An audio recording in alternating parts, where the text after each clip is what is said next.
batzuentzat gabonak beste batzuentzat neguko oporrak iritsi dira.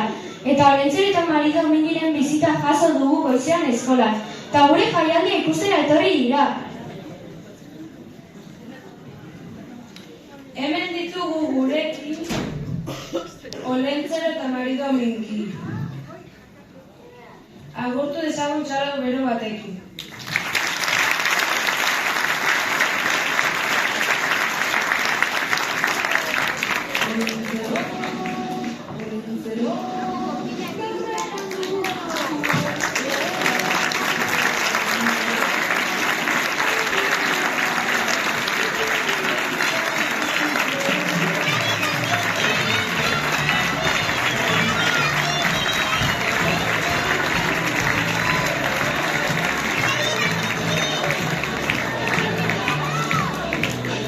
Jakingo duzuenez, aurten ere postal-lehiaketa egin dugu, eta 3 irabazle ditugu gure artean. Olentzero eta Mari Domingi, izaiguzu zein diren barazki lehiaketako irabazleak! Lehenengo, Chloe Albarán.